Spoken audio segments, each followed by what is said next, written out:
Então, homeostase é o equilíbrio das variáveis fisiológicas a um valor constante ou quase constante no estado normal. Isso é homeostase. Equilíbrio das variáveis fisiológicas. Variáveis fisiológicas, estou falando frequência cardíaca, temperatura, sistema hormonal, falando de variáveis fisiológicas, né?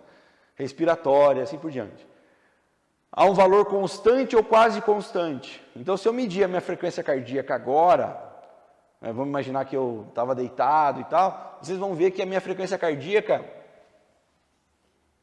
ela vai ter pequenas oscilações e vai estar lá em torno de 65, a minha, né? Mas cada um tem a sua frequência cardíaca de homeostase. Mas ela vai sofrer pequenas oscilações. Então, a frequência cardíaca homeostática do Regis é 65 batimentos. E ela sofre pequenas oscilações. Então, homeostase é o equilíbrio das variáveis fisiológicas a um valor constante ou quase constante. Legal, entendi o que o professor está falando sobre homeostase. Há um estado normal, ou seja, existe um momento que a minha frequência cardíaca ela sobe, ela atinge um valor constante ou quase constante, só que eu tenho um estressor. No caso aqui é exercício. O exercício é um estressor e fez com que a minha frequência cardíaca aumentasse. Então eu estou lá em 130 batimentos, vou supor que eu estou fazendo uma caminhada na esteira.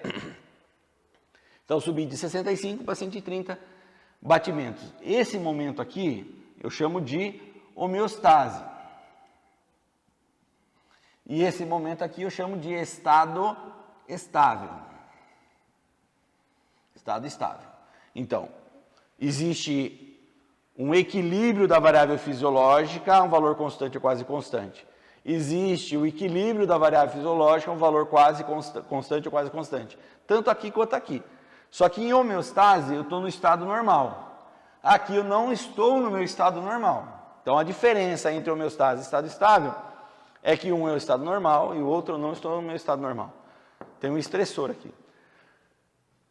E apesar dessa palavra ser a primeira a vocês aprenderem, e nós temos um quadro que se chama um quadro de síndrome de adaptação geral, aonde eu tenho treino, descanso e eu tenho a supercompensação, que está aqui, ó, a supercompensação.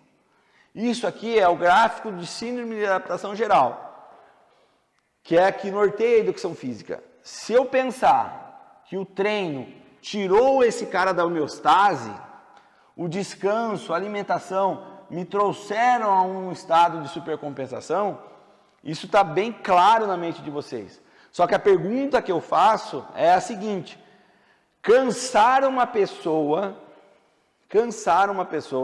até minha filha faz, até minha mãe faz, cansar uma pessoa.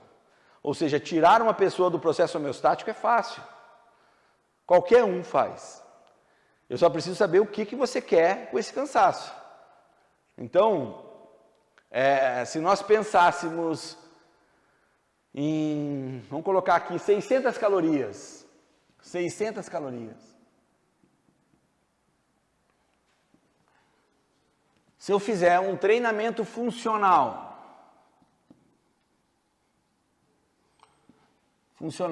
600 calorias. E se eu fizer um treino de musculação,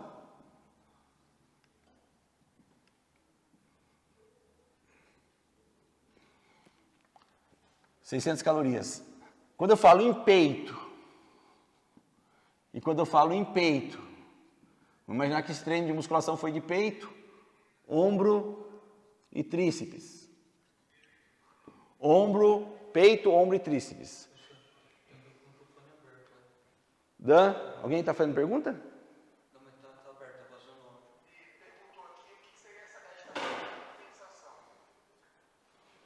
O que foi? A supercompensação? Tá, já respondo, tá? Então, se eu faço um treino, onde eu tenho treinamento funcional, e nesse treinamento pegou peito, e eu faço um treinamento de musculação, que gastou 600 calorias também, treinou peito, ombro e tríceps. Quando eu falo 600 calorias para peito, se eu pensasse aqui numa bateria, talvez eu tenha gasto um pouco da bateria num treinamento funcional para gastar 600 calorias. Por quê? Porque eu usei o ombro, eu usei o bíceps, eu entrei as costas, eu entrei glúteo, eu treinei o corpo inteiro. E quando eu falo num treino como esse, de peito, aonde eu gastei 600 calorias, talvez eu tenha gasto quase tudo do peito. Aí eu pergunto, qual dos treinamentos vai gerar mais resultado para o peito? Um treinamento funcional que gastou pouca energia do peito ou um treino de musculação que gerou um grande estresse no peito?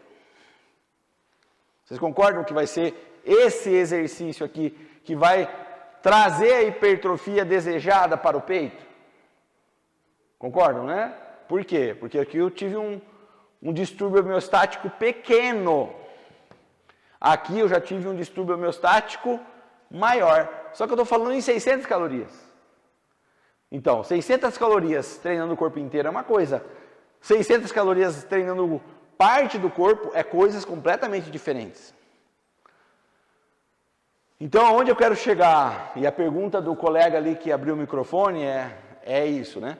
Aonde que eu vou gerar uma supercompensação maior? Nesse treino para o peito ou nesse treino para o peito?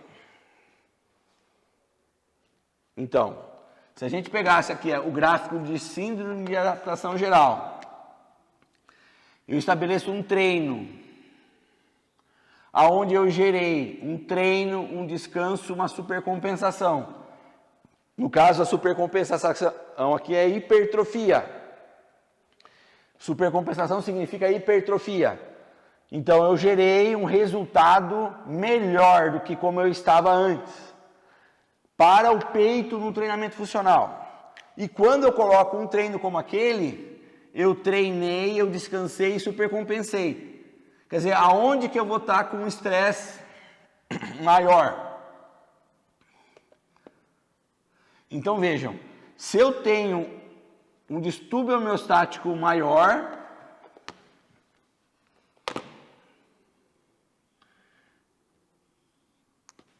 eu também vou ter uma supercompensação maior. Então, se eu treinei melhor, eu também vou ter uma supercompensação maior. Então, aqui eu vou ter uma hipertrofia melhor do que aqui quando eu considero um treino de peito.